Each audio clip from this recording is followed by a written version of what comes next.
Hello everyone, welcome to our study channel examyatra.com। हम modern Indian history पढ़ रहे हैं and today's topic is Anglo Mysore struggle या Anglo Mysore war.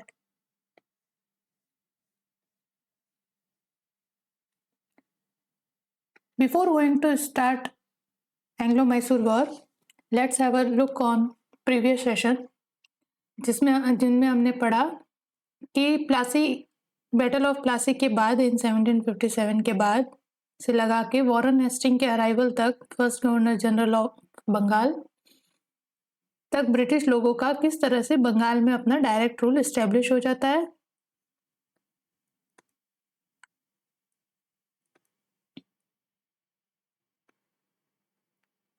और Awadh province जो है उनके डायरेक्ट इन्फ्लुएंस में आ जाता है। यहाँ पर अवध जो है अब as a buffer state use होगा।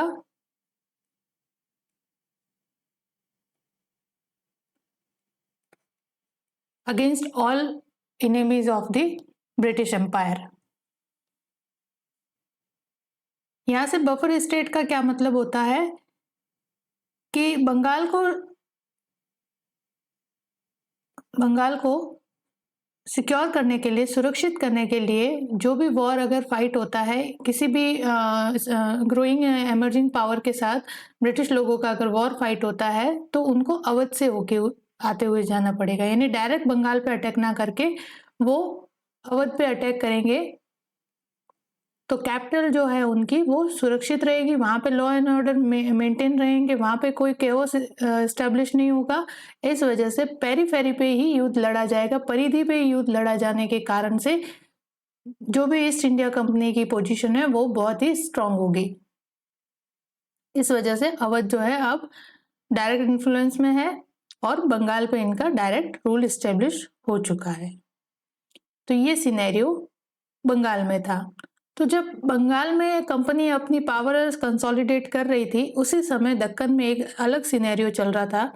वहां पर दक्कन के अंदर हैदर अली के अंडर जो मैसूर स्टेट है वो ग्रो कर रहा था। मैसूर स्टेट ग्रो कर रहा था which poses serious threat to East India company's trade interest and political interest. तो अब ईस्ट इंडिया कंपनी का ध्यान जो है वो मैसूर की तरफ जाता है और इसके बाद से ही हमें एंग्लो मैसूर स्ट्रगल देखने को मिलता है। तो किस तरह से एंग्लो मैसूर स्ट्रगल चलता है वो हम देखते हैं इन ब्रीफ। तो Anglo Mysore struggle was 4 military confrontation between the Hyder Ali and East India Company, between the basically Mysore and East India Company।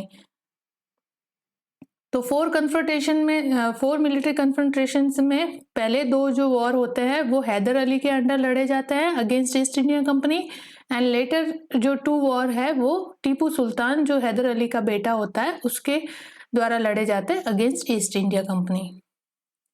तो यहाँ पे फर्स्ट वॉर जो है वो 1767 से लगा के 69 तक होता है और ये वॉर डिसाइसिव नहीं होता है। यहाँ पे Hyder Ali East India company को स्ट्रॉन्ग कंपटीशन देता है और ये वॉर डिसाइसिव नहीं होने के साथ साथ दोनों ही पार्टी जो है ईस्ट इंडिया कंपनी और Hyder Ali treaty of Madras sign करके इसको एक पीस सेटलमेंट के रूप में खत्म करते हैं। War first. Now war second. War second जो होता है वो 1780 से लगा के 84 के बीच में लड़ा जाता है और ये भी वॉर जो है डिसाइसिव नहीं होता है और इसमें ट्रीटी ऑफ मैंगलोर साइन करके इसे भी कंक्लूड किया जाता है। जब वॉर फर्स्ट और वॉर सेकेंड हो रहा होता है तब इंडिया की पॉलिटिक्स में और भी डेवलपमेंट चल रहे होते हैं। वो देखते हैं हम कि हमने देखा था कि जब कंपनी की फाइनेंशियल सिचुएशन है वो क्रिटिकल होती जा रही थी, लोन पे लोन बढ़ते जा रहे हैं बिकॉज कंपनी जो है वो कंटिन्यू वॉर फेयर के अंदर इन्वॉल्वमेंट है उसका, तो बहुत ज़्यादा उसकी मैन पावर और मनी लॉस हो रहे हैं।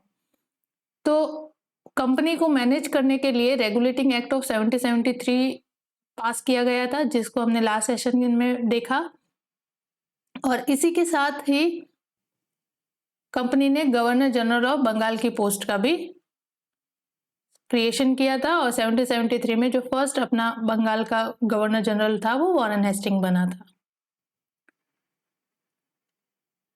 और इस रेगुलेटिंग एक्ट में बहुत सारी ड्रॉबैक्स रह गए थे, इसीलिए 84 के अंदर इसके ड्रॉबैक्स को रेटिफाई करके एक न्यू वर्जन जो है, अपग्रेडेड वर्जन लाया गया, जिसको पिट्स इंडिया एक्ट के नाम से जाना जाता है। हम आगे देखेंगे इसको, पिट्स इंडिया एक्ट के प्रोविजन एंड ऑल। जब ईस्ट इंडिया कंपनी मैसूर के अगेंस्ट वॉर फाइट कर रही थी, तभी इनका वॉर जो है वो मराठा के साथ भी होता है। उस समय मराठा जो है वो एक ग्रोइंग पावर थी उस समय, एक कह सकते हैं कि आफ्टर मुगल अथॉरिटी का डिक्लाइनेशन के बाद मराठा जो थे वो second strong power in India में कहे जाते थे, जिनका भी एंग्लो और मराठा वॉर के रूप में हम देखेंगे किस तरह से इनकी राइवलरी होती है, क्यों होती है, किस तरह से होती है। तो इस बीच में, इस पीरियड के बीच में, वॉर फर्स्ट और वॉर सेकंड के पीरियड के बीच में फर्स्ट एंग्लो मराठा वॉर देखने को मिलता है। और यहाँ पे ये वॉर जो कंक्लूड होता है वो ट्रीटी ऑफ सालवाई के साथ कंक्लूड होता है। और यहाँ पे दोनों ही 20 ईयर्स के लिए, दोनों ही पार्टी को 20 ईयर्स के लिए ये एक पीस ट्रीटी होती है, एज अ पीस सेटलमेंट होता है, और 20 ईयर्स तक का रेस्ट मिल जाता है दोनों को ही। तो मराठा और ईस्ट इंडिया कंपनी डायरेक्ट किसी भी मिलिट्री कन्फ्रंटेशन में नहीं आता है फॉर 20 ईयर्स, यहाँ ध्यान रखना ये। तो जब यहाँ से ये मराठा पावर तो थोड़ी देर के लिए शांत हो गया था, और मैसूर को इनको कंक्लूड करने में 1799 तक मैसूर को भी इन्होंने अपने अंडर में ले लिया था। तो तब तक ये मराठा जो है वो कुछ अलग से उनको थ्रेट नहीं दे रहे थे, अदरवाइज कंपनी को 2 फ्रंट पे लड़ना पड़ता। तो वो हो सकता था कि उनकी जो मिलिट्री पावर है वो वीकन होती और सिनेरियो इंडियन पॉलिटिक्स का कुछ और होता। लेकिन यहाँ पे ट्रीटी ऑफ सालवाई साइन करने के साथ ही 20 ईयर्स का जो है वो पीस सेटलमेंट हो जाता है, और कंपनी का पूरा फोकस है अब वो किसके और है, मैसूर स्टेट के अगेंस्ट है। अब कंपनी अपने फुल फोर्स के साथ हैदर अली के साथ फाइट करती है। अब वॉर थर्ड जो है वो 1790 से 92 के बीच में लड़ा जाता है, और यहाँ इसी पीरियड के बीच में जो हैदर अली है उसकी मृत्यु हो जाती है। हैदर अली की मृत्यु हो जाती है। और थर्ड वॉर जो होता है वो टीपू सुल्तान के साथ होता है, ब्रिटिश ईस्ट इंडिया कंपनी का। और इसमें ट्रीटी ऑफ सेरिंगपट्टनम या श्रीरंगपट्टनम भी कहते हैं, वो साइन होती है, और ये एक डिसाइसिव वॉर होता है। Half of the territory of Mysore इसमें अनेक्स्ड हो जाती है, और मैसूर स्टेट को बहुत लॉस फेस करना पड़ता है, और टीपू सुल्तान की जो पोजीशन है वो बहुत ही डिग्रेड हो जाती है। इस समय जो गवर्नर जनरल था वो कॉर्नवालिस था। फिर हम देखते हैं वॉर फोर्थ, जो फाइनल ब्लो था अगेंस्ट द मैसूर स्टेट, और दैट वाज फॉट इन 1799। एक इसका मेन कॉज था कि जब 1798 में लॉर्ड वेलेस्ली आता है एज अ गवर्नर जनरल, वो टीपू को प्रपोज करता है टू साइन सब्सिडरी अलायंस।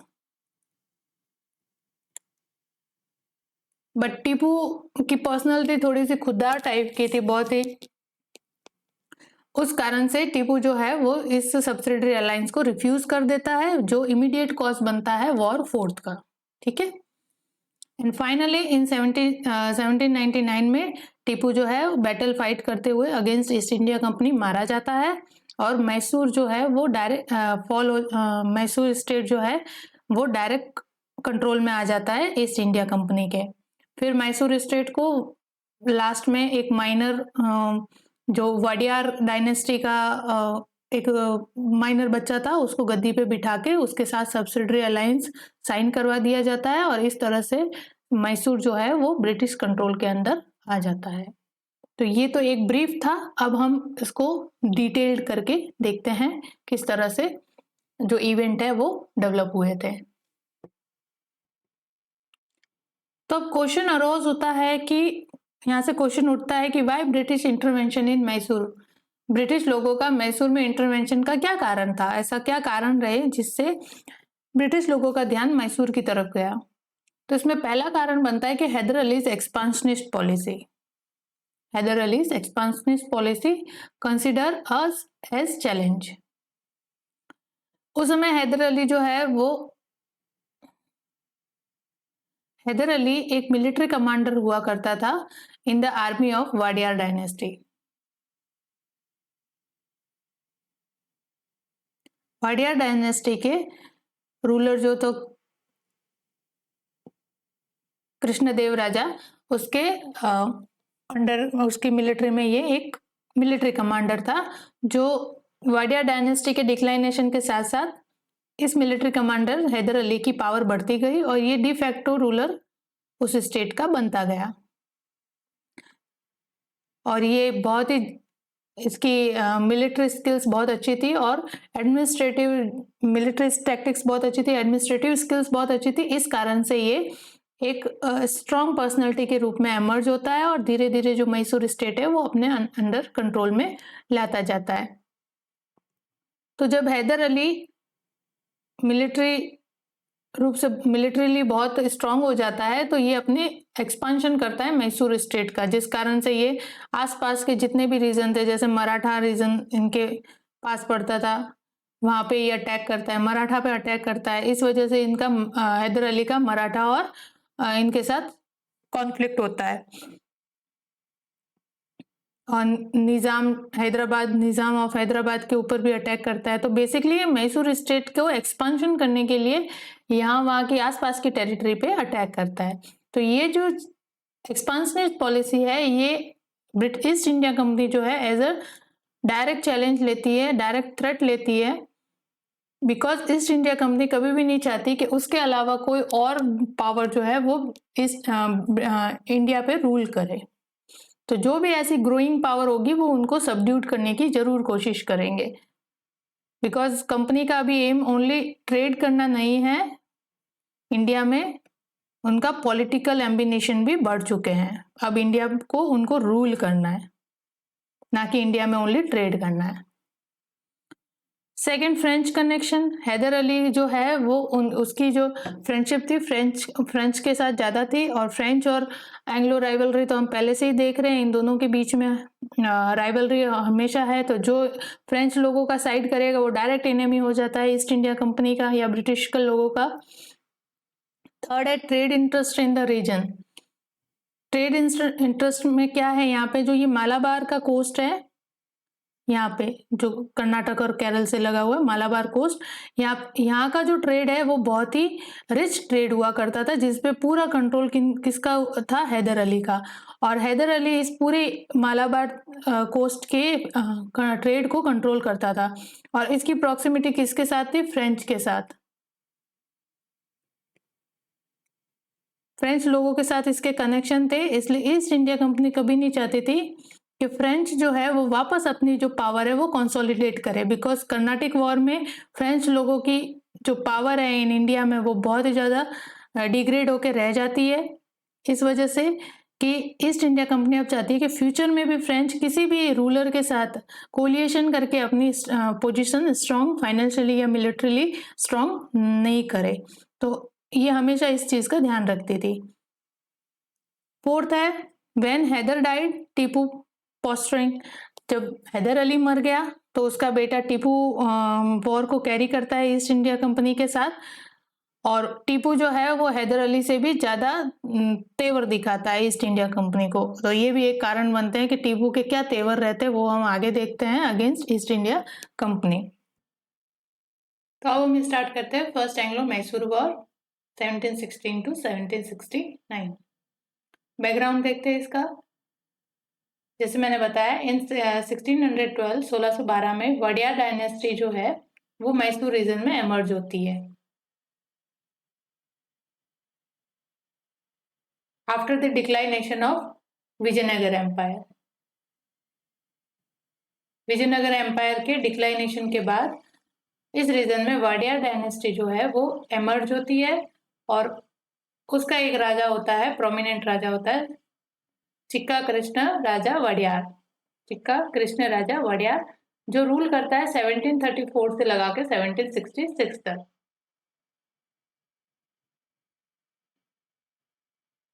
और हैदर अली वॉज फौजदार इन मैसूर आर्मी। इसी राजा की आर्मी में वो एक फौजदार के रूप में होता है, मिलिट्री कमांडर के रूप में होता है। And later he become the D facto ruler. मैंने बताया कि हैदर अली जो है वो उसके एडमिनिस्ट्रेटिव स्किल्स और मिलिट्री टैक्टिक्स बहुत स्ट्रांग होने की वजह से वो धीरे धीरे जो है इस आर्मी के फौजदार से एमर्ज होके डी फैक्टो रूलर बनता है, सारा कंट्रोल अपने हाथ में लेने लगता है और initiated a policy of expansion of Mysore. फिर वो जब डी फैक्टो रूलर बन जाता है और वडिया डायनेस्टी का जो रूलर है वो सिर्फ मियर कह सकते हैं सिंबॉलिक राजा बन के रह जाता है, जबकि एक्चुअल कंट्रोल सारा हैदर अली के पास होता है। तो हैदर अली जो है वो एक्सपांशन पॉलिसी इंट्रोड्यूस करता है, इनिशिएट करता है against the Nizam of Hyderabad, Maratha और मैसूर जो स्टेट है उसको एक्सपांड करता है, अपने टेरिटरी को एक्सपांड करता है। तो टेरिटोरियल एक्सपांशन जो है हैदर अली का वो एज अ सीरियस थ्रेट बनता है ईस्ट इंडिया कंपनी के लिए। बिकॉज बैटल ऑफ बक्सर के बाद जब ट्रीटी साइन कर ली थी बंगाल ऑफ नवाब के साथ, उसी समय निजाम ऑफ हैदराबाद के साथ भी ट्रीटी साइन होती है, जिसमें निजाम ऑफ हैदराबाद जो है एक तरह से अपने आप को सरेंडर कर देता है ईस्ट इंडिया कंपनी को अंडर द सब्सिडरी अलायंस। मतलब कांट से सब्सिडरी अलायंस, मतलब एक ट्रीटी साइन होती है कि निजाम की रक्षा के लिए ईस्ट इंडिया कंपनी जो है वो वहां पे अपना ट्रूप डिप्लॉय करेगी, एक मिलिट्री ट्रूप डिप्लॉय करेगी और निजाम को आर्मी के द्वारा प्रोटेक्ट किया जाएगा हैदर अली से। बिकॉज हैदर अली की एक्सपांशनिस्ट पॉलिसी जो है वो निजाम के ऊपर खतरा मंडरा रही थी, इसलिए निजाम ने ईस्ट इंडिया कंपनी की शेल्टर लिया। और आगे फिर Hyder's proximity with French and control over rich trade of Malabar coast threaten the political and commercial interest of company and their control over. हमने पढ़ा था जब एंग्लो फ्रेंच राइवलरी पढ़ रहे थे, तो हमने पढ़ा था कि जब फ्रेंच जो है वो किसको रिस्टोर कर दिया गया था, इंग्लिश को। After the treaty of La Chapelle English के पास वापस मद्रास पे कंट्रोल आ गया था और यहाँ पे ये मैसूर स्टेट और ये मालाबार कोस्ट। तो यहाँ पे अर्लियर फ्रेंच किसके अंडर में, सॉरी मद्रास किसके अंडर में था, फ्रेंच के अंडर में। लेकिन after the treaty of La शापेल ये मद्रास वापस रिस्टोर किनको कर दिया गया, ब्रिटिश लोगों को, इंग्लिश को। इस वजह से मैसूर में जब हैदर अली एक्सपांशन कर रहा था तो ये डायरेक्ट थ्रेट किसके ऊपर भी आ रहा था, मद्रास, बिकॉज मद्रास इसकी प्रॉक्सिमिटी पे है। और यहाँ पे जब हैदर अली का फ्रेंच के साथ भी कनेक्शन एस्टेब्लिश हो जाता है तो अगेन ईस्ट इंडिया कंपनी और ज्यादा टेंशन में आ जाती है कि कहीं फ्रेंच वापस मद्रास को जो है कैप्चर ना कर ले उनसे। तो ये एक कारण बनता है। After the battle of Buxar with nawab of Bengal sign a treaty with Nizam of Hyderabad. इस ट्रीटी के अंदर जो हैदराबाद का निजाम है वो नॉर्दर्न सरकार वाला रीजन जो है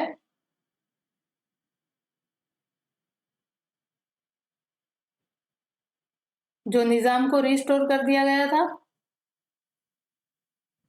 under the treaty of Pondicherry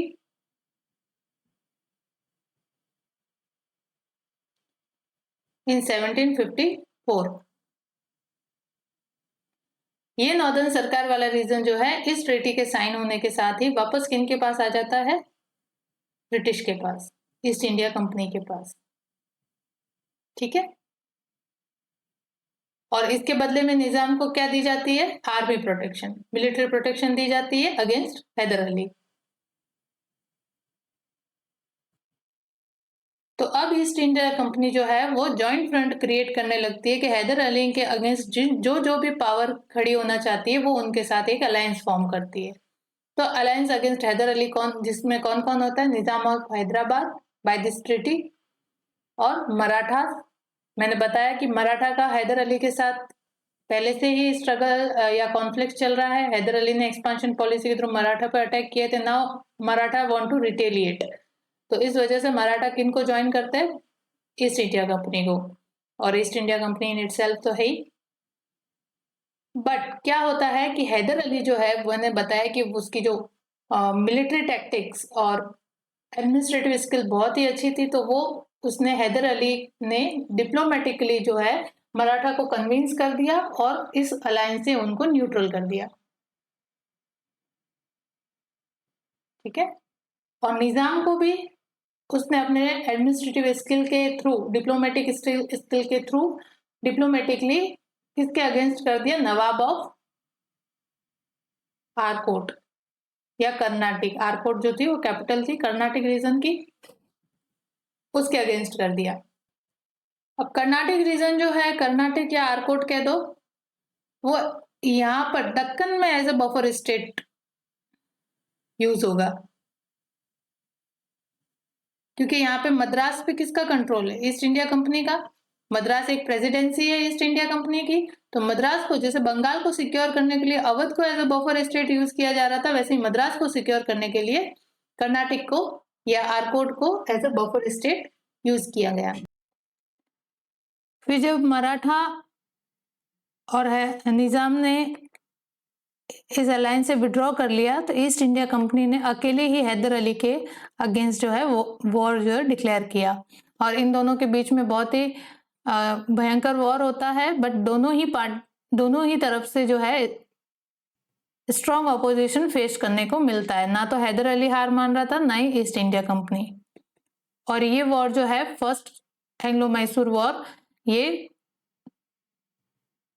किसी डिसीजन पे नहीं पहुंच पाता है, continue war year and half an year तक चलता है विदाउट एनी कंक्लूजन।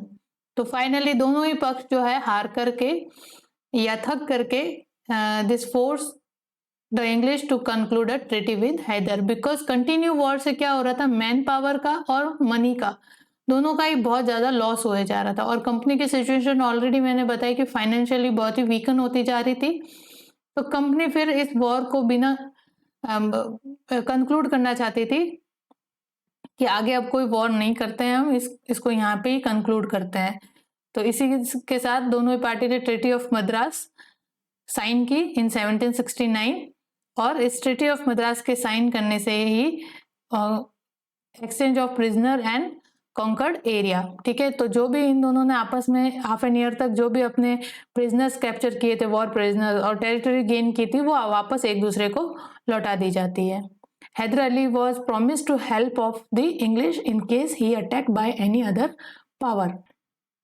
ये मेन पॉइंट है इसका, इस ट्रीटी का, कि हैदर अली को ये अश्योरेंस दिया गया बाय ईस्ट इंडिया कंपनी कि अगर उसके ऊपर कोई भी अदर पावर जैसे मराठा या फिर निजाम, एनी अदर पावर अटैक करती है, तो उसको मिलिट्री असिस्टेंट दी जाएगी। तो सेकंड बैटल, लेकिन ये कभी होता नहीं है, जब हेल्प करने की बारी आई तो ईस्ट इंडिया कंपनी न्यूट्रल रही।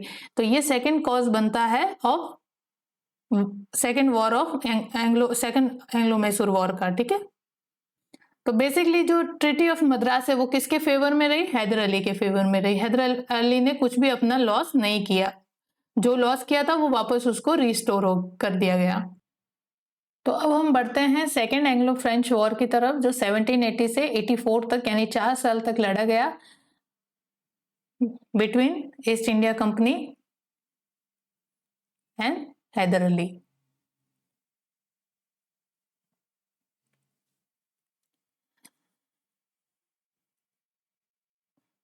अब मैंने जैसे बताया कि जो मद्रास ट्रीटी में प्रॉमिस किया गया था हैदर अली को कि अगर उसके ऊपर कोई भी अदर पावर अटैक करती है तो उसको मिलिट्री असिस्टेंट प्रोवाइड की जाएगी by East India company. But British failed to adhere treaty of Madras when Mysore attack by Maratha in 1770। In 1771 Maratha under Peshwa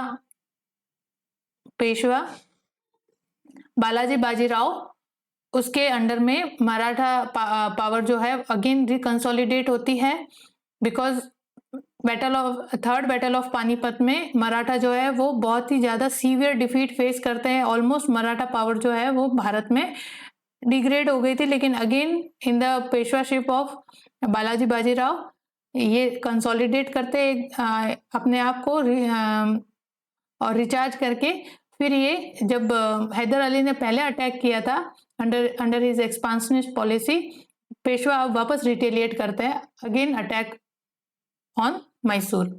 इन 1771 में हैदर अली पे अटैक किया जाता है मराठा के द्वारा और ब्रिटिश इनकी मिलिट्री हेल्प हैदर अली की नहीं करते हैं। तो हैदर अली अक्यूज करता है ईस्ट इंडिया कंपनी को टू ब्रीच ऑफ फेथ, ठीक है, कि तुमने मुझे धोखा दिया, तुमने कहा था कि मुझे मिलिट्री असिस्टेंट प्रोवाइड कराओगे बट तुमने ट्रीटी ऑफ मद्रास का रिस्पेक्ट नहीं किया। और Hyder Ali found French more resourceful in term of fulfilling army requirement. अब हैदर अली की जो, बिकॉज इन्होंने यहाँ पे बिट्रे कर दिया हैदर अली को ईस्ट इंडिया कंपनी ने, तो हैदर अली को पहले से ही फ्रेंच के कनेक्शन में तो था, लेकिन अब उसका जो रिलाय है उनके ऊपर, ट्रस्ट जो है फ्रेंच पे और ज़्यादा बढ़ गया और वो अपनी मिलिट्री जो नीड है वो किनसे पूरा करने लगा, फ्रेंच से। तो he started importing French war material to Mysore through Mahe. Mahe Kerala में पड़ता है, मालाबार कोस्ट पे। तो मालाबार कोस्ट पे वैसे भी तो हैदर अली का ही कंट्रोल था वहां के ट्रेड पर, और माहे के थ्रू जो है फ्रेंच वॉर मटेरियल ये इंपोर्ट करने लगा। तो ये खबर जब ईस्ट इंडिया कंपनी के पास पहुंचती है कि हैदर अली जो है वो वॉर मटेरियल जो है वो इंपोर्ट कर रहा है, तो this raise a serious concern to British. और थर्ड इसका एक कारण होता है सेकेंड एंग्लो फ्रेंच वॉर का, कि अमेरिका में जो है वो वॉर ऑफ इंडिपेंडेंस चल रहा था। वॉर और इंडिपेंडेंस में ब्रिटेन से अमेरिकन पीपल फाइनली फ्री हो जाते हैं, तो उस वजह से वहां पे उनको ये ग्रेट लॉस देखने को मिलता है। उनकी एक बहुत बड़ी कॉलोनी जो है ब्रिटेन वहां पे लूज कर देता है और फ्रेंच जो है वो अपना मैक्सिको के रीजन की तरफ अपना पावर जो है वो बनाए रखते हैं, लेकिन ब्रिटेन ने अपनी वहां से कॉलोनी जो है वो लूज कर दी थी। तो उसका कंपनसेट करने के लिए कि कहीं इंडिया भी इनके हाथ से ना चला जाए, इन्होंने अपना पूरा फोर्स कहाँ लगाया, इंडिया में, against French and Hyder Ali. तो जो conflict American war of independence में फ्रेंच और ब्रिटिश का वहां चल रहा था, वो कॉन्फ्लिक्ट इंडिया में भी देखने को मिलता है in second Anglo French, sorry यहाँ पे फ्रेंच नहीं है, यहाँ पे मैसूर है, टाइप मिस्टेक हो गया, मैसूर, एंग्लो मैसूर वॉर।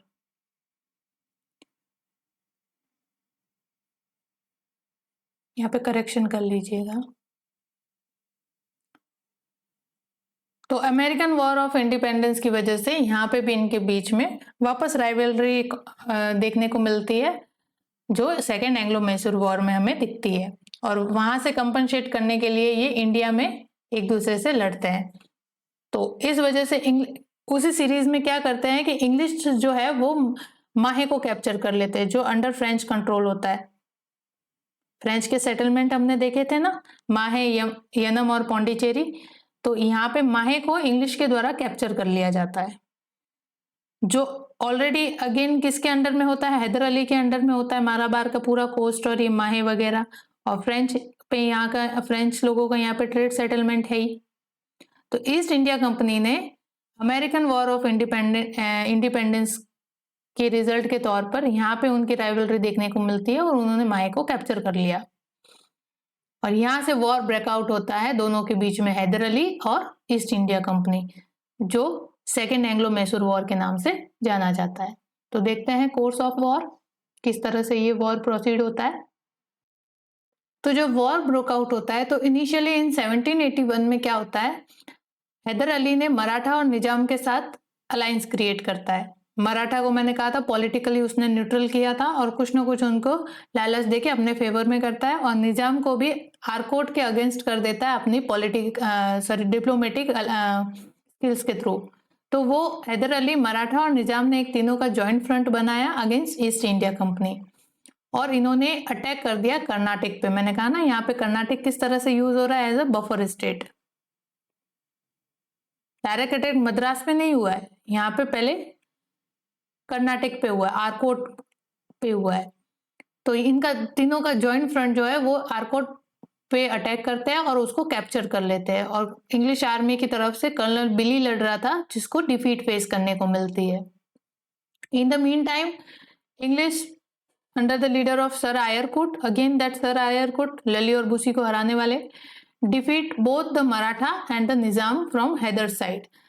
लेकिन बाद में मराठा और निजाम के साइड के जो मराठा और हैदर अली के साइड में जो मराठा और निजाम थे उन दोनों को सर आयरकुट हरा देते हैं।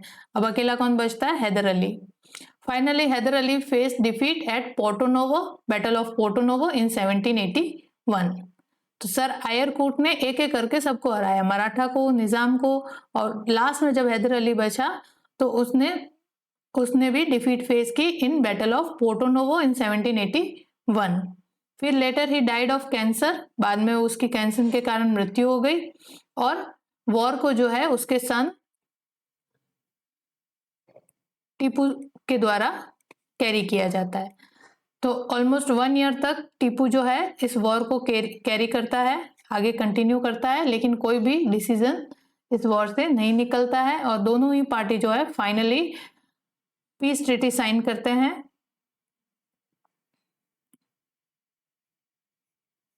That is treaty of Mangalore. Treaty of Mangalore. Treaty of Mangalore भी सेम ट्रीटी ऑफ मद्रास की जैसी होती है, treaty of Mangalore in 1784। Both parties gave back the territory they had taken from each other. तो यहाँ पे भी ट्रीटी ऑफ मैंगलोर में दोनों ही पार्टी को कोई गेन या कोई लॉस नहीं होता है। जिस तरह से ट्रीटी ऑफ मद्रास में दोनों ही पार्टी ने एक दूसरे की जो टेरिटरी और वॉर प्रिजनर एक्सचेंज कर लिए थे, वैसे ही मैंगलोर में भी यही होता है। अब बढ़ते हैं हम थर्ड एंग्लो मैसूर वॉर की तरफ, जो 1719 से 92 तक का टाइम पीरियड होता है। तो treaty of Mangalore was not enough to resolve conflict between Tipu Sultan and the British, ठीक है, क्योंकि ब्रिटिश हमेशा उनकी ये रहती है कि अगर कुछ भी हो रहा हो तो उनको गेन होना चाहिए। तो ट्रीटी ऑफ मद्रास और ट्रीटी ऑफ मैंगलोर में ईस्ट इंडिया कंपनी को कोई भी गेन नहीं होता है, जिस कारण से वो अगेन टीपू के साथ जो है वॉर करने का सोचते हैं। और टीपू खुद इन इटसेल्फ बहुत ही ज्यादा अपने पिता की तरह ही वो भी एक्सपांशनिस्ट था और खुद को बहुत ही पावरफुल महसूस करता था कि फ्रेंच के कनेक्शन, इसके भी फ्रेंच के साथ कनेक्शन थे, और वो फ्रेंच के हेल्प के साथ न्यू इनोवेशन करके अपनी आर्मी को ऑर्गेनाइज करते जा रहा था, सब कुछ करते जा रहा था अगेंस्ट ईस्ट इंडिया कंपनी, और वो मैसूर पे अपना कंसोलिडेशन और अपना पावर एस्टेब्लिश करना चाहता था अपने पिता की तरह ही। तो टीपू के टेंट्रम और ब्रिटिश ईस्ट इंडिया कंपनी की थॉट दोनों ने ही रिजल्ट दिया थर्ड एंग्लो मैसूर वॉर को। Tipu Sultan is strengthening himself, seeking French help and attacking Travancore. Tipu ने क्या किया? अपनी आर्मी को ऑर्गेनाइज किया, ट्रेन किया with the help of French, और त्रावणकोर पे अटैक कर दिया। उस समय ये त्रावणकोर जो था वो ब्रिटिश अलाई था और एकमात्र सोर्स था ब्रिटिश लोगों के लिए पेपर के ट्रेड के लिए, काली मिर्च जिसे कहते हैं। तो काली मिर्च का एकमात्र सोर्स जो है वो था त्रावणकोर, और त्रावणकोर पे टीपू सुल्तान जो है वो अपने अटैक कर लेता है with the help of French. और जो इमीडिएट कॉज बनता है थर्ड एंग्लो मैसूर वॉर का। तो थर्ड एंग्लो मैसूर वॉर का इमीडिएट कॉज क्या होता है? टीपू सुल्तान के द्वारा त्रावणकोर पर अटैक।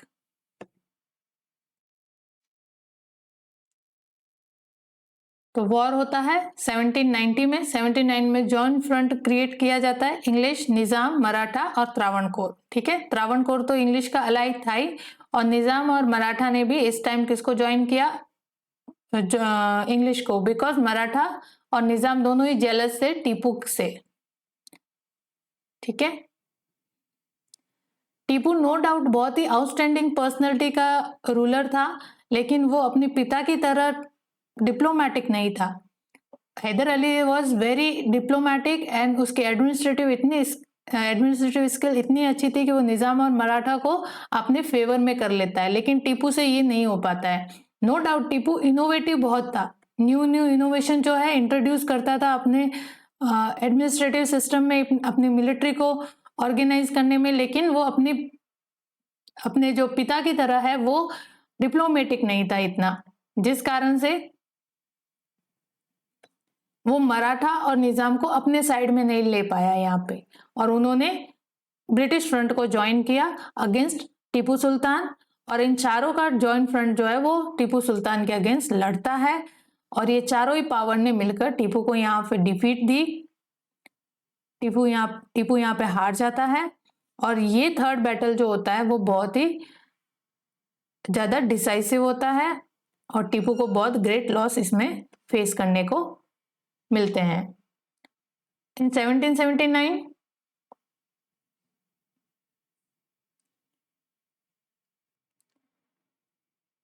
तो ये जो वॉर है ये बेसिकली टू फेज में हम कह सकते हैं, इन 1790 और 1791 में। तो 79 में ये जॉइंट फ्रंट को तो टीपू हरा देता है, टीपू जो है इस जॉइंट फ्रंट को तो हरा देता है, लेकिन जब सेकेंड टाइम उसका सामना लॉर्ड कॉर्नवालिस से होता है, इस बार लॉर्ड कॉर्नवालिस ने खुद कमान संभाली, लीडरशिप ली आर्मी की अगेंस्ट दी टीपू सुल्तान, और फिर टीपू सुल्तान को इसमें डिफीट देखनी पड़ती है। तो 1790 में टीपू ने इन चारों के जॉइंट फ्रंट को हरा दिया, लेकिन अगेन जब 1791 में लॉर्ड कॉर्नवालिस खुद आता है टीपू सुल्तान से लड़ने, तब टीपू सुल्तान नहीं जीत पाता है और सीवियर डिफीट फेस करता है। तो थर्ड बैटल ओवरऑल जो है डिसाइसिव बैटल होता है।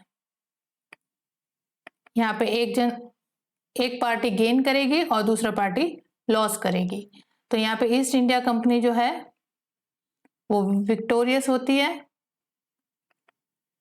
और टीपू यहाँ पे अपनी ऑलमोस्ट हाफ टेरिटरी जो है मैसूर की वो लॉस करता है। ठीक है, तो half territory of the Mysore state was annexed by the east India company in the third Anglo Mysore war.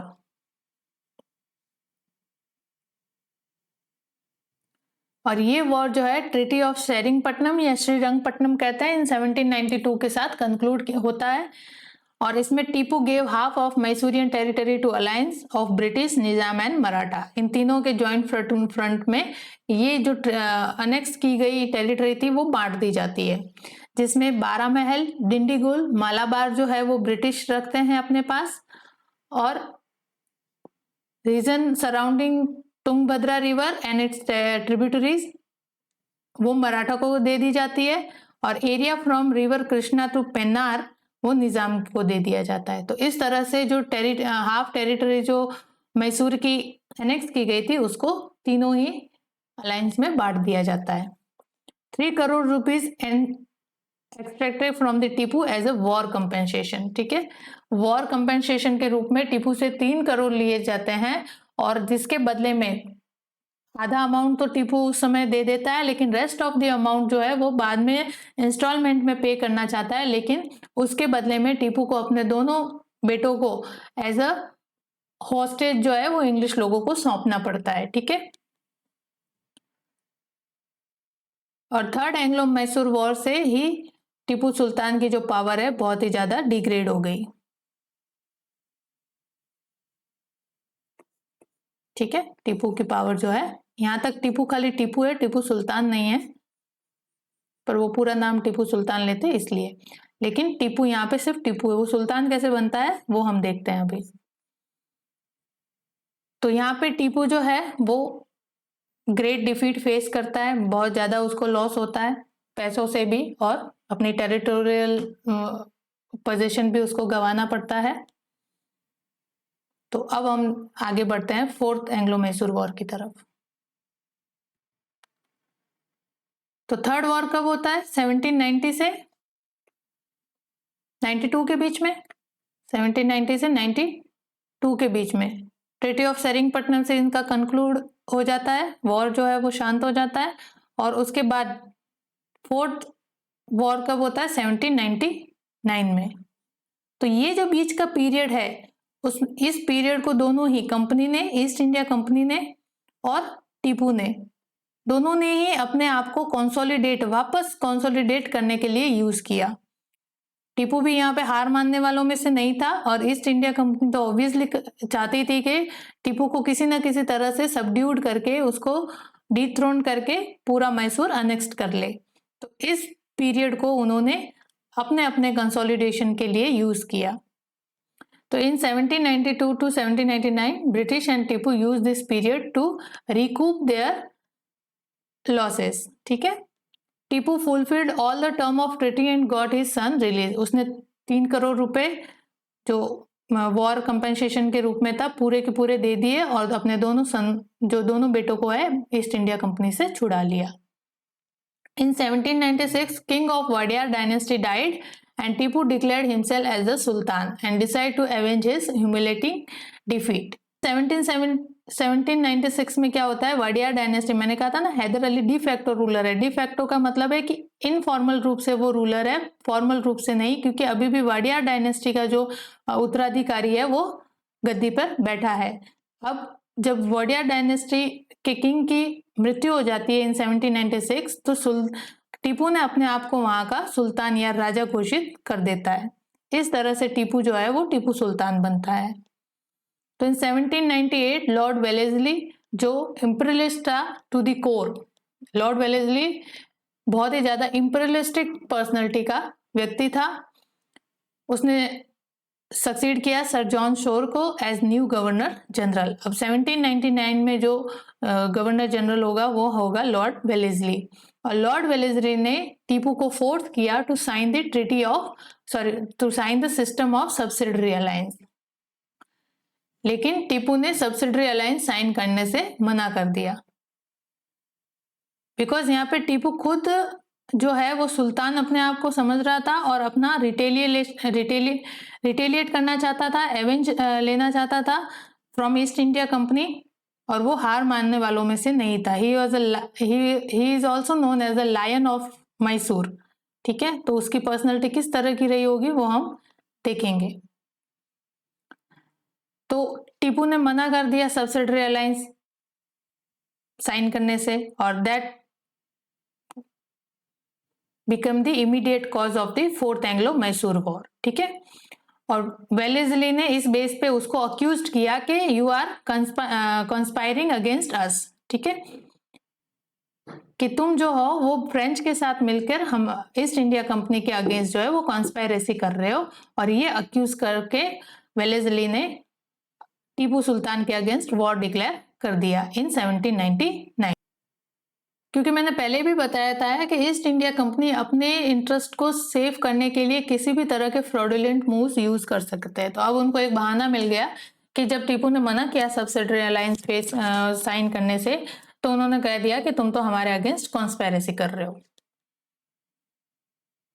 तो यहाँ पे टीपू और British against each other in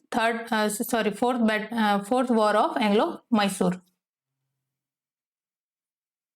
यहाँ पे टीपू की फाइनली ब्रिटिश विक्ट्री होती है और डेथ ऑफ टीपू। टीपू जो है यहाँ वॉर में लड़ते लड़ते मारा जाता है। ब्रिटिश की तरफ से ये आर्मी को कौन लीड कर रहा था? General Stuart and general Harris. Arthur Wellesley जो लॉर्ड वेलेस्ली का भाई था वो भी इसमें पार्टिसिपेशन करता है, और इसके साथ इनका जॉइंट मराठास भी फोर्थ एंग्लो मैसूर वॉर में ज्वाइन करते हैं, क्योंकि इनको प्रॉमिस किया गया था कि हाफ ऑफ द टेरिटरी जो है टीपू की वो तुम्हें दे दी जाएगी। मैसूर को जो है आधा बांट दिया जाएगा मराठा और ब्रिटिश के बीच में। और निजाम ने तो ऑलरेडी जो है वो सब्सिडरी अलायंस साइन कर रखा था, किनके साथ? ब्रिटिश के साथ। तो अगर सब्सिडरी अलायंस सबसे पहले साइन करने वाला कोई राज्य था तो वो था हैदराबाद। तो Hyderabad was the first who sign the subsidiary alliance. जो लॉर्ड वेलेस्ली ने इंट्रोड्यूस किया था सब्सिडरी अलायंस, वो सबसे पहले साइन किसने की थी? निजाम। ठीक है, तो इस तरह से इनके जॉइंट फ्रंट ने टीपू को हरा दिया और टीपू की लड़ते लड़ते मृत्यु हो जाती है। और इस तरह से मैसूर जो है वो किसके कंट्रोल में आ जाता है? ब्रिटिश के कंट्रोल में आ जाता है। New state of Mysore hand over to old Hindu dynasty ruler जो एक छोटा सा लड़का था जो पहले वाडियार डायनेस्टी से बिलोंग करता था, उसको मैसूर की गद्दी पे बिठा दिया जाता है और उसको उसके साथ सब्सिडरी अलायंस जो है वो साइन कर दी जाती है। और इस तरह से सब्सिडरी अलायंस साइन करने के बाद से मैसूर जो है वो किनके अंडर में आ जाता है, ईस्ट इंडिया कंपनी के कंट्रोल में आ जाता है। तो इस तरह से मैसूर अनेक्स्ट किया गया फ्रॉम हैदर अली देन टीपू, और वो जो न्यू माइनर किंग बनाया गया old Hindu dynasty, Wadiyar dynasty basically, उसका नाम था Krishna Raja third. Krishna Raja third as appointed as a ruler of Mysore, और उसके साथ सब्सिडरी अलायंस साइन कर लिया गया and he accepted this subsidiary alliance. अब हम थोड़ा सा सब्सिडरी अलायंस को देख लेते हैं कि क्या है सब्सिडरी अलायंस। तो इन 1798 लॉर्ड वेलेस्ली ने इसको इंट्रोड्यूस किया था सब्सिडरी अलायंस, और इसमें बेसिकली क्या होता है कि जो भी स्टेट इस अलायंस को साइन करता है तो वो अलाई बन जाता है ईस्ट इंडिया कंपनी का, और ये अलाई स्टेट जो है वो बाउंड होता है सब्सिडी पे करने को। किस लिए? To maintain the British army.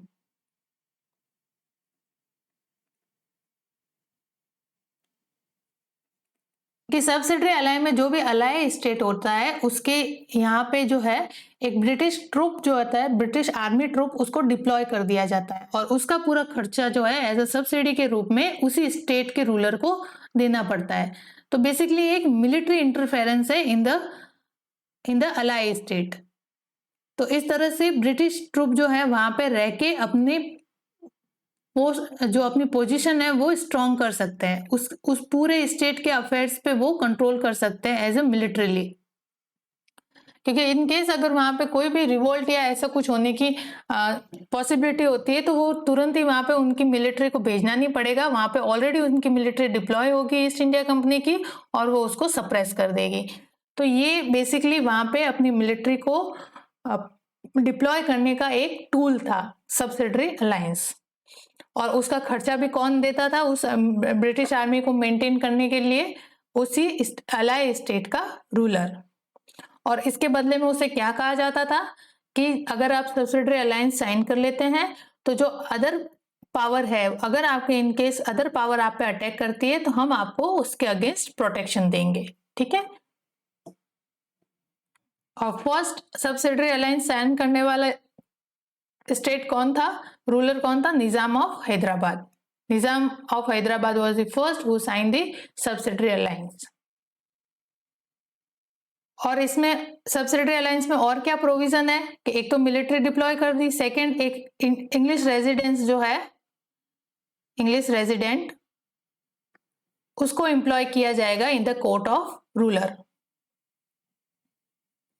जो भी इंडियन रूलर होगा उसके कोर्ट में इंग्लिश रेजिडेंट रहेगा और ये वहां पे इंग्लिश रेजिडेंट को डिप्लॉय करने का या एम्प्लॉइंग करने का एक ही मकसद था कि वहां के पॉलिटिकल अफेयर में इंटरफेयर करना, पॉलिटिकल अफेयर में इंटरफेयर करना। तो मिलिट्री इस तरह से कंट्रोल कर ली जाती थी, वहां के रूलर की मिलिट्री को मिलिट्री डिप्लॉयमेंट करके कंट्रोल कर लिया जाता था और उसके कोर्ट में एक इंग्लिश रेजिडेंट भेज के उसके पॉलिटिकल अफेयर्स को कंट्रोल करने की कोशिश की जा रही थी।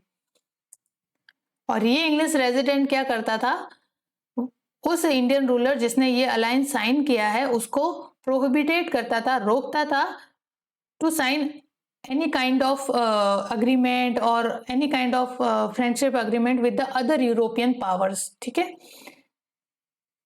तो दूसरे किसी भी यूरोपियन पावर जैसे फ्रेंच है, डच है, पोर्चुगीज है, उनके साथ उनके कनेक्शन को ये प्रोहिबिटेड करता था। किसी भी तरह से ना तो ट्रेड कर सकते हो आप, ना ही कोई किसी तरह का इंपोर्ट कर सकते हो, ना ही उनके साथ कुछ रिलेशन आप किसी तरह का भी रख सकते हो। ये रेजिडेंट का ये काम होता था कि ये मेक श्योर करे कि ये चीज उस इंडियन रूलर जो अलाई स्टेट है उसके वो ये काम ना कर सके। तो अदर यूरोपियन पावर को ये इंग्लिश रेजिडेंट उसके कोर्ट में रहते हुए रोकता था by interfere in his political affairs. तो this was policy of non-interference in the internal affair of the allied state, but this was a mere promise seldom kept by the British. ठीक है कि ये जो सब्सिडरी अलायंस थी ये sign करने के एक तो इंग्लिश रेजिडेंट हो जाएगा, एक आपका वहां पे मिलिट्री डिप्लॉय कर देंगे ताकि आपके ऊपर कोई अदर पावर अटैक करे तो हम आपको आर्मी प्रोटेक्शन देंगे, फिर आप किसी अदर यूरोपियन पावर्स के साथ कोई भी रिलेशन नहीं रख सकते, और अगर इनके मान लो कोई दो इंडियन रूलर्स है वो आपस में लड़ रहे हैं तो इस इंटरनल अफेयर में कंपनी जो है वो हस्तक्षेप नहीं करेगी, किसी तरह का भी इंटरफेयर नहीं करेगी, इनके जो अपने कॉन्फ्लिक्ट है वो खुद से सुलझाएंगे। बट ऐसे ये प्रॉमिस सिर्फ इसमें लिखा हुआ ही था, कभी भी इन प्रैक्टिस में नहीं लाया गया। जब भी ऐसी सिचुएशन आती थी तो कंपनी किसी ना किसी तरीके से इंटरफेयर करती थी टू गेन देयर इंटरेस्ट। तो ये है सब्सिडरी अलायंस। अब हम थोड़ा सा टीपू सुल्तान के जीवन पे भी नजर मार देते हैं कि कैसा था टीपू सुल्तान का व्यक्तित्व और किस तरह की उसकी पर्सनैलिटी थी।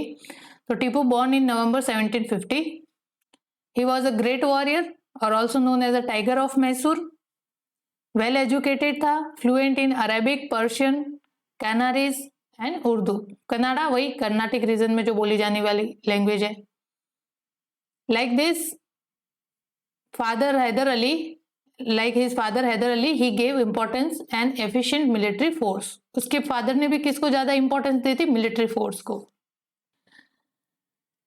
और टीपू ने भी अपनी मिलिट्री फोर्स को बहुत ज्यादा इंपॉर्टेंस दी। इसने एक लार्ज मिलिट्री खड़ी की थी और उसको ऑर्गेनाइज और ट्रेनिंग जो है वो टोटली वेस्टर्न लाइन पे किया गया था, यूरोपियन मॉडल पे उसकी आर्मी को तैयार किया गया था।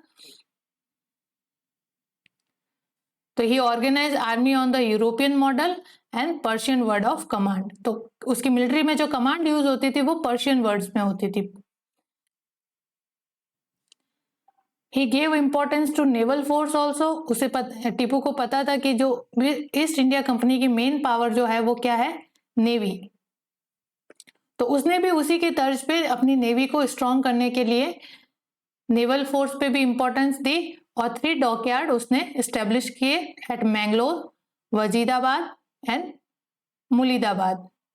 तो मौलिदाबाद, वजीदाबाद और मैंगलोर में इसने 3 डॉकयार्ड भी एस्टेब्लिश किए थे to establish his naval power.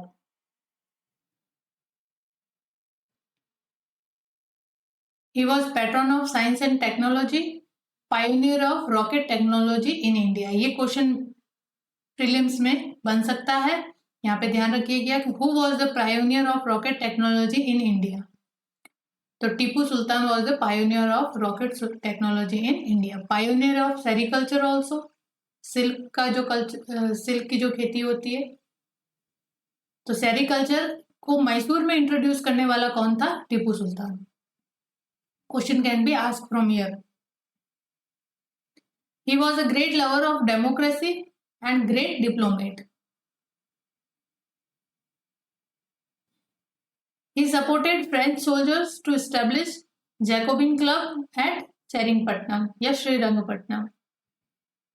तो जब फ्रांस में फ्रेंच रिवॉल्यूशन चल रहा था तो उसने फ्रेंच रिवॉल्यूशन में फ्रेंच सोल्जर्स को सपोर्ट करने के लिए अपने इंडिया में यहाँ पे सेरिंगपट्टनम में जैकोबिन क्लब की स्थापना की थी। He also become the member of Jacobin club. तो क्वेश्चन यहाँ से प्रीलिम्स में पूछा गया है कि कौन जो है वो जैकोबिन क्लब का या फॉलो ऐसे कुछ 2-3-4 नाम दे देते हैं कि टीपू इनमें से किन का मेंबर था। तो टीपू इनमें से किन का मेंबर था? जैकोबिन क्लब का।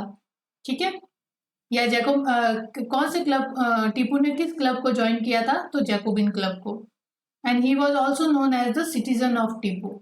जैकोबिन क्लब की मेंबरशिप के साथ ही वो अपने आप को ये अलाउ करता था कहने के लिए कि सिटीजन टीपू। ठीक है, तो ये सिटीजन टीपू जो है ये इसका फ्रेंच कनेक्शन बताता है। और not only French in India but French government, पूरा फ्रांस कंट्री आ जाता है इसमें सिटीजन टीपू में। ठीक है, he planted tree of liberty at Seringapatam. Seringapatam में वो लिबर्टी ट्री ऑफ लिबर्टी का भी स्थापना करता है। तो ये यहाँ पे प्रीलिम्स में क्वेश्चन आया हुआ है कि ट्री ऑफ लिबर्टी की स्थापना टीपू कहाँ करता है, तो कहाँ करता है वो सेरिंगपट्टनम में, ठीक है। या ट्री ऑफ लिबर्टी की स्थापना कौन करता है, तो वो है Tipu Sultan. He sent emissaries to Arabia, Afghanistan, Isle of France and Versailles. वो अपने डिप्लोमेटिक मिशन भेजता है Arabia, Afghanistan, isle of France and Versailles.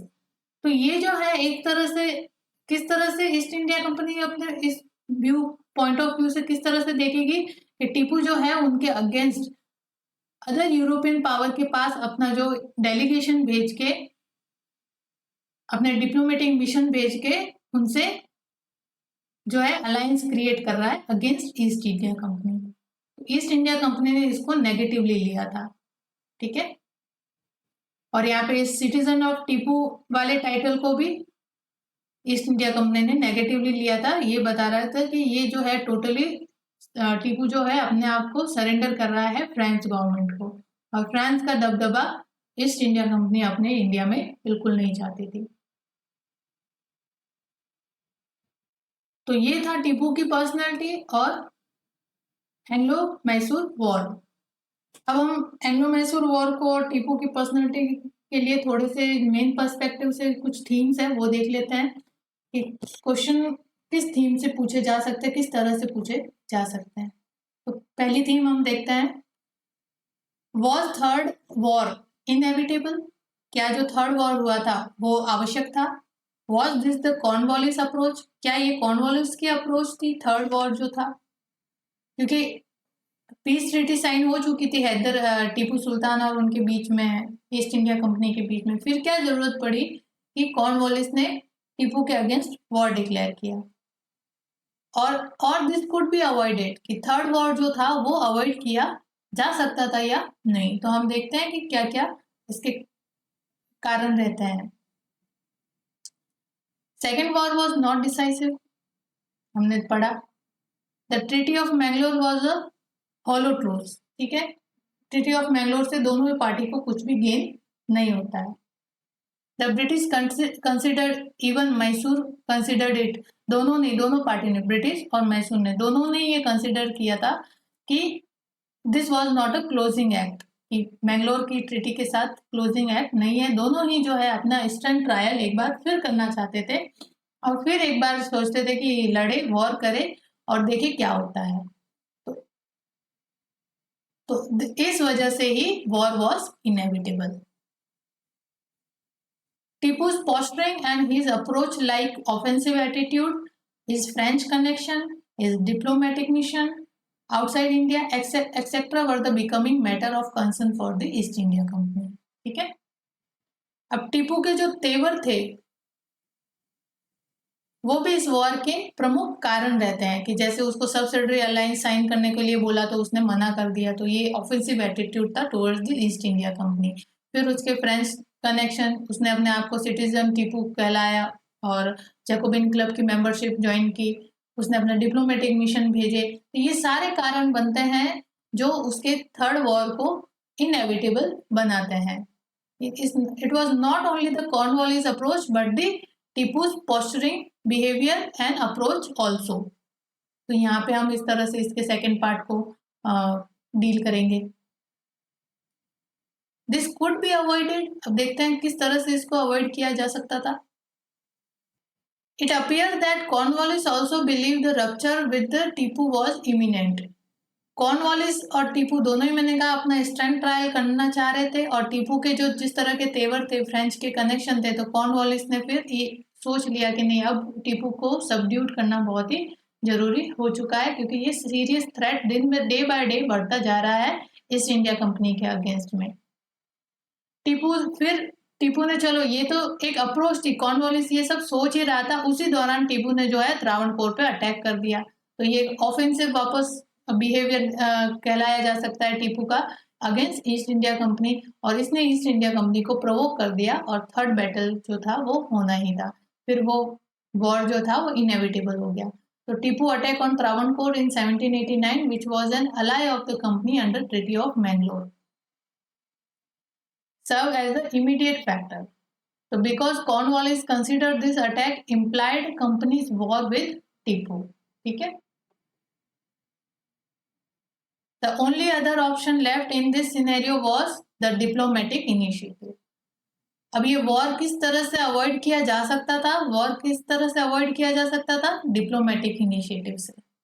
अगर दोनों के बीच में बैठ के टीपू और ईस्ट इंडिया कंपनी बैठ के बात कर लेते, डिप्लोमेटिक टॉक्स स्टार्ट करते, डिप्लोमेटिक इनिशिएटिव करते, तो this could differ the war sometime, but in the light of circumstances it was eventually inevitable. अगर डिप्लोमेटिक इनिशिएटिव हुई होती तो वॉर कैन बी अवॉइडेड, बस जिस तरह से सर्कमस्टेंसेस बने, जिस तरह की परिस्थितियां बनी, उनमें तो वॉर जो था वो इनएविटेबल था ही। एक थीम है जिसको हम, अगर इस तरह के क्वेश्चन आते हैं तो हमको इस तरह से डील करना है कि वॉर का सिनेरियो, वॉर होने के कारण क्या थे और उसको अवॉइड किस तरह से किया जा सकता था। नेक्स्ट थीम देखते हैं हम। Was posturing of Tipu responsible for his fall? Was Tipu himself responsible for his fall? क्या टीपू के जो तेवर थे वो उसके फॉल के लिए, उसके पतन के लिए रिस्पॉन्सिबल थे, उत्तरदायी थे, या टीपू खुद जो था वो रिस्पॉन्सिबल था अपने पतन के लिए? ठीक है, तो हम इसको क्रिटिकली एग्जामिन करते हुए चलेंगे कि हाँ, टीपू जो था उसके जो पोस्टरिंग थे वो खुद जो था अपने पतन के लिए उत्तरदायी था, लेकिन उसके साथ साथ सर्कमस्टेंसेस भी ऐसे बने जो उसके पतन के कारण बनते हैं। तो हम लिखेंगे कि yes, but circumstances also played a role. ठीक है, तो हाँ, टीपू खुद हिमसेल्फ, यहाँ पे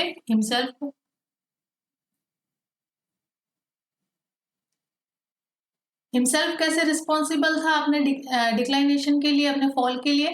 डिप्लोमेटिक मिशन, ठीक है, जो उसने अरेबिया है, आइल ऑफ फ्रांस है, वर्सेल्स है, वहां पे जो अपने डिप्लोमेटिक मिशन भेजे थे, उसने ईस्ट इंडिया कंपनी को और ज्यादा अपने अगेंस्ट कर लिया था, क्योंकि वो अदर यूरोपियन पावर से हैंड मिला रहा था।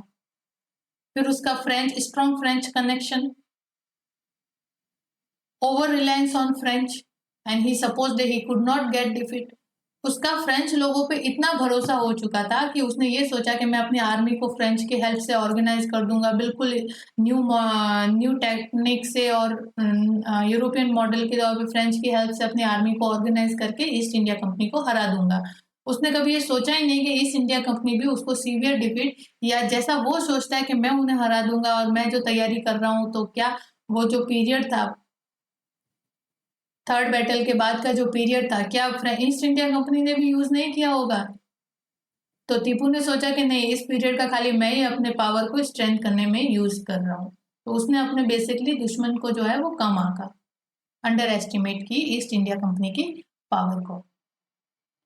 फिर वो अटैक ऑन त्रावणकोर पे अटैक कर देता है। ये उसका वो कि भाई मैं सुल्तान हूँ, अपने पावर को, अपना जो स्ट्रेंथ ट्रायल है वो करना चाहता था, तो उसने त्रावणकोर पे अटैक कर दिया। और रेस्टलेस स्पिरिट ऑफ इनोवेशन, और उसकी जो स्पिरिट है वो इतनी रेस्टलेस है कि वो न्यू इनोवेशन जो है वो अपने एडमिनिस्ट्रेशन में इंट्रोड्यूस करता रहता था। जैसे पहले किसी ने भी नेवल पावर को स्टेब्लिश करने का नहीं सोचा, लेकिन टीपू ने 3 डॉकयार्ड स्टेब्लिश किए।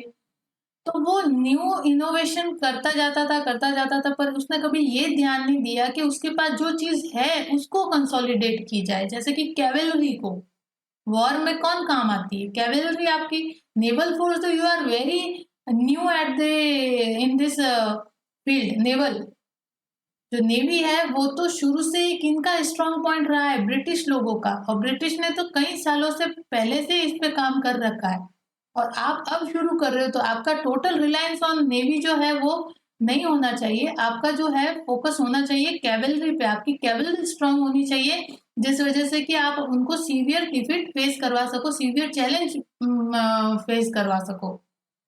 लेकिन टीपू ने सिर्फ न्यू इनोवेशन पे ध्यान दिया, ना कि जो उसके पास ऑलरेडी चीजें थी उनको स्ट्रॉन्ग करने में। ठीक है, ये ध्यान रखना। तो उसने इनोवेशन पे ध्यान दिया, ना कि इम्प्रूवमेंट पे।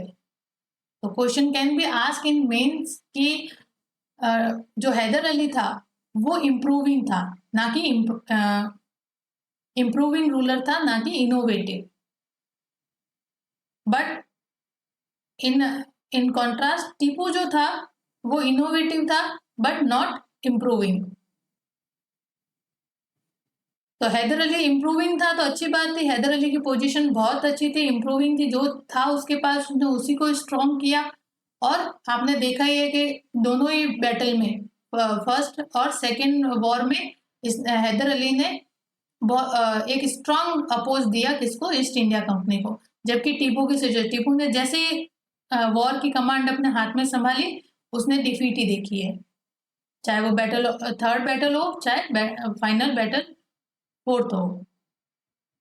ठीक है, क्योंकि उसकी ये innovative spirit, restless innovation, innovation करना है, नो डाउट इनोवेशन लाना है, बट उसको उसके ऊपर टोटल रिलायंस नहीं होनी चाहिए। आपकी रिलायंस जो है उन पॉइंट्स पे होनी चाहिए अगर आप मिलिट्रीली स्ट्रांग होना चाहते हो, जो आपके पास ऑलरेडी है, जो आपकी ऑलरेडी स्ट्रेंथ का वजह है लड़ने के लिए। तो वो थी कैवेलरी, और कैवेलरी को इसने नेग्लेक्ट किया था, इतनी ज्यादा इसके ऊपर मेहनत नहीं की थी जिसने उसने अदर इनोवेशन में अपनी जान लगा दी। Negation of cavalry, which was strength of war first and second under Hyder, which cost him dear. Great project of strong navy, which could not materialize.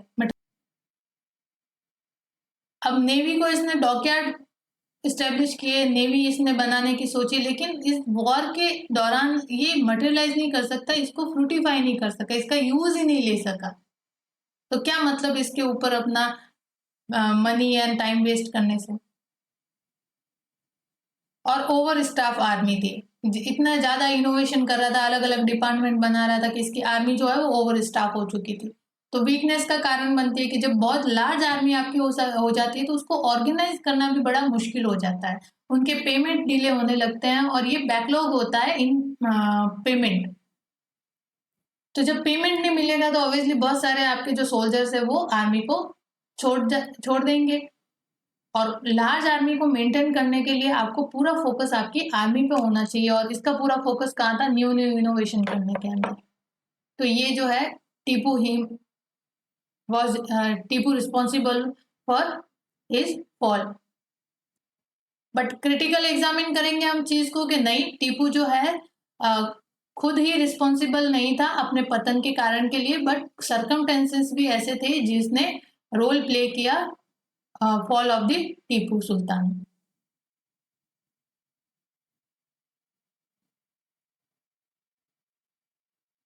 तो क्या क्या सर्कमटेंसेस रहे, तो सर्कमटेंसेस था refusal of subsidiary alliance, subsidiary alliance का refusal ने Wellesley ने उसके अगेंस्ट अक्यूज कर दिया कि ये है कॉन्स्पायरेसी कर रहा है हमारे अगेंस्ट, ये चार्ज लगा के उसके ऊपर वॉर डिक्लेयर कर दिया। Maratha and Nizam did not supported him under Haidar Ali, they supported, Haidar Ali के टाइम पे निजाम और मराठा ने सपोर्ट किया था हैदर अली का, लेकिन टीपू के टाइम पे ये दोनों ही जो है वो opposite side east India company की साइड को ज्वाइन कर लेते हैं अगेंस्ट टीपू, तो ये उसकी हार का कारण बनता है। और थर्ड बैटल में जो ग्रेट वीकनिंग हुई थी, जो बहुत ज्यादा लॉस हुआ था टीपू को, वो भी एक कारण बनता है, circumstances. French revolution in France and French king in crisis, इसका जो ज्यादा रिलायंस था फ्रेंच के ऊपर वो वीकन होता जा रहा था, बिकॉज फ्रांस में जो है वो फ्रेंच रिवॉल्यूशन चल रहा था और वहां पे अब डेमोक्रेसी स्थापित होने वाली थी, जो पूरा कंट्रोल है वो पब्लिक के हाथ में आने वाला था, ना कि किंग के हाथ में। तो इस वजह से जो फ्रेंच की पोजीशन है in India to take any political decision वो थोड़ी सी ऐसे अनस्टेबल थी। फिर American war of independence in 1781 American won, ठीक है, and 1783 formally free from the Britain. It was great loss to England, so they want to compensate in India, ये मैंने बताया आपको। Help he relied on could not get, और जिस help पे वो रिलाई किया था वो उसको टाइम पे नहीं मिल पाई। And Tipu was fighting with more powerful enemy, ये ऐसे वैसे कोई इनेमी नहीं था, वो थी ईस्ट इंडिया कंपनी, जिसने जो थर्ड वॉर से लगा के फोर्थ वॉर के बीच का जो पीरियड था बहुत अच्छे से यूटिलाइज किया अपने पावर को और ज़्यादा स्ट्रेंथन करने के लिए और अपनी पोजीशन को और ज़्यादा कंसोलिडेट करने के लिए। तो ये जो इस तरह से एग्जामिन करने को अगर थीम आती है एग्जाम में क्वेश्चन, तो इस तरह से डील करेंगे हम। नेक्स्ट थीम देखते हैं हम। Hyder's struggle was against the British company but Tipu's struggle was against both the British company and British government. तो हैदर अली का जो स्ट्रगल है वो खाली ब्रिटिश कंपनी के अगेंस्ट है, लेकिन टीपू का जो स्ट्रगल है वो ब्रिटिश कंपनी के साथ साथ ब्रिटिश गवर्नमेंट के साथ भी है। तो इसको एग्जामिन करो आप। तो इस तरह से क्वेश्चन आता है, तो उसको हम जैसे पार्ट 1 ले लेते हैं। इसका पार्ट 1 में हम क्या करेंगे कि Hyder struggle for regional hegemony, part 1 लिखेंगे हैदर का स्ट्रगल। तो हैदर के स्ट्रगल को हम उसको इलोसिडेट करेंगे कि Hyder's struggle for regional hegemony, struggle was military struggle, in this company was a challenge, so fight with company. इसमें हम क्या कहेंगे कि हैदर अली जो है उसका जो स्ट्रगल था वो रीजनल हेगेमोनी के लिए था, उसकी एक्सपांशनिस्ट पॉलिसी थी और जो टेरिटोरियल गेन है उस वजह से था। और उस टेरिटोरियल गेन के अंदर कंपनी जो है उसके ऑब्स्टेकल के रूप में आ रही थी। इस वजह से उसका डायरेक्ट फाइट किससे होता है? कंपनी के साथ होता है, ना कि ब्रिटेन की होम गवर्नमेंट। यहाँ पे ब्रिटेन की होम गवर्नमेंट का कोई अभी हाथ नहीं है।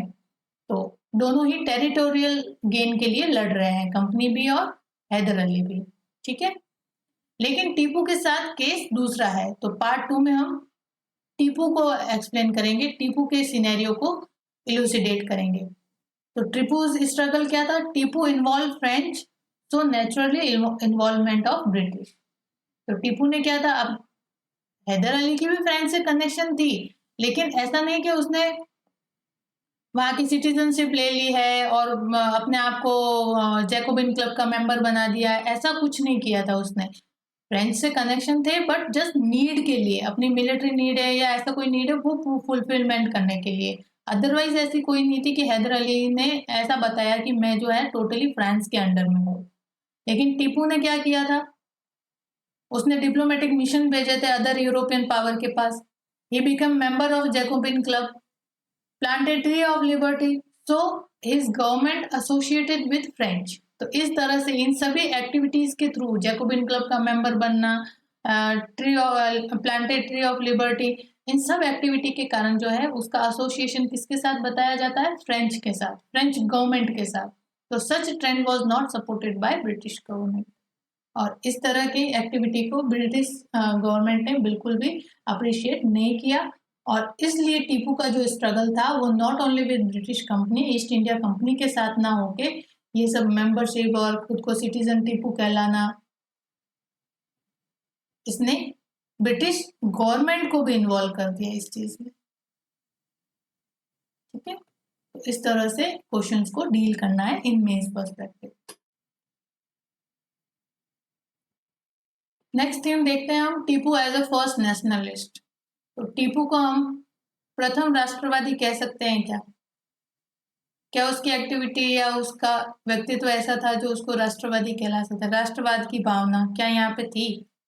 देखते हैं, क्रिटिकली एग्जामिन कीजिए। ठीक है, क्रिटिकल एग्जामिन में क्या होता है, आपको एक पार्ट तो लिखना होता है, उसका जो अदर पार्ट भी है वो भी लिखना होता है। Other aspect, sorry, first aspect तो लिखना ही होता है आपको कि हाँ टीपू के ऐसे नेशनलिस्ट था, लेकिन उसको फिर आपको उस बात को कट भी करना पड़ता है कि नहीं, इस तरह से नहीं था। पहले तो आप बताते हो कि हाँ है, और फिर कि ये चीजों के कारण नहीं है, क्वेश्चन मार्क पुट करता है उसके होने पे।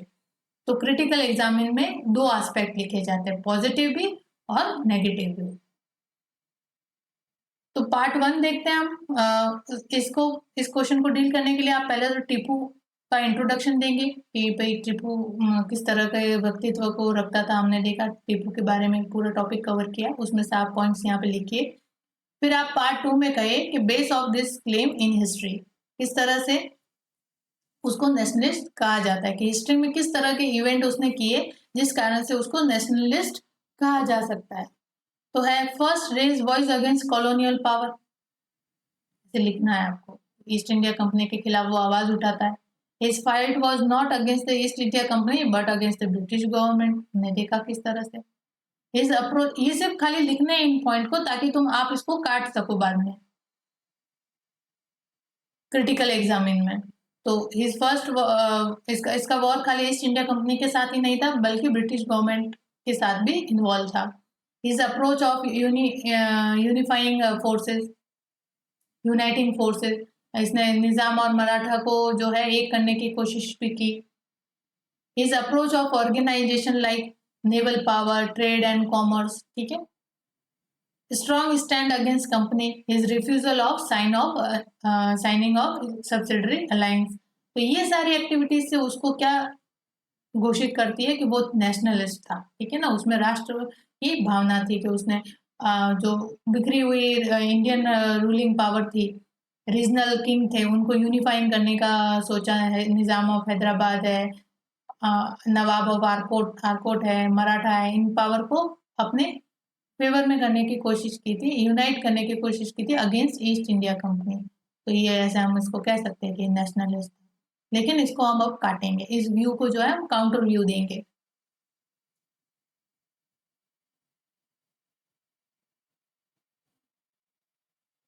काउंटर व्यू, अब काउंटर व्यू क्या देखना है कि his approach was regional not पान इंडिया, ठीक है। नेशनलिस्ट कब हो जाता, अगर उसमें पूरा राष्ट्र आता, पूरा भारत सम्मिलित होता। लेकिन उसकी अप्रोच तो खाली कहां तक थी, दक्कन तक ही सीमित थी, खाली मैसूर तक सीमित थी। तो इसको हम पान इंडिया नहीं होने के कारण नेशनलिस्ट कैसे कह सकते हैं कि Tipu was nationalist. His approach was safeguarding the interest of Mysore rather than whole India freedom, ठीक है। वो ईस्ट इंडिया कंपनी के अगेंस्ट तो था लेकिन not for freedom of India, whole freedom of India, बल्कि खाली अपनी मैसूर को सिक्योर करने के लिए, मैसूर के इंटरेस्ट को सेफ गार्ड करने के लिए वो ईस्ट इंडिया कंपनी के अगेंस्ट में था। और हम ये कहते हैं कि वो कॉलोनियल पावर जो है ईस्ट इंडिया कंपनी उसके अगेंस्ट में था, तो वाई नॉट फ्रेंच, फ्रेंच भी तो कॉलोनियल पावर ही थी इंडिया में, ठीक है। तो ये ऐसे काउंटर व्यू देने हैं आपको। Element of bigotry in his approach, his Hindu approach late part of his life, ठीक है। कट्टरता, हम कहते हैं कि भाई टीपू सुल्तान सहिष्णु था, लेकिन नहीं, ये लेटर उसके जीवन के लेटर पार्ट में आता है, ना कि अर्लियर में। अर्लियर ही वॉज वेरी कट्टर, very rigid with his religion.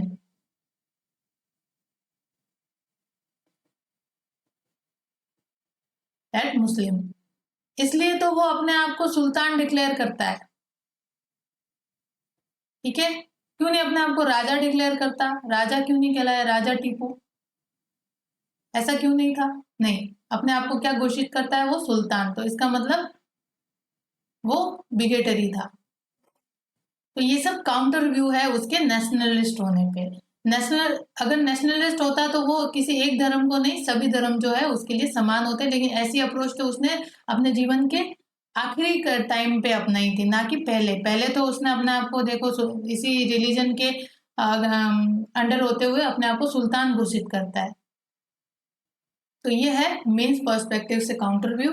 और इसी के साथ हम आज का सेशन एंड करते हैं। Please do share, like and comment to our channel examyatra.com. Thank you.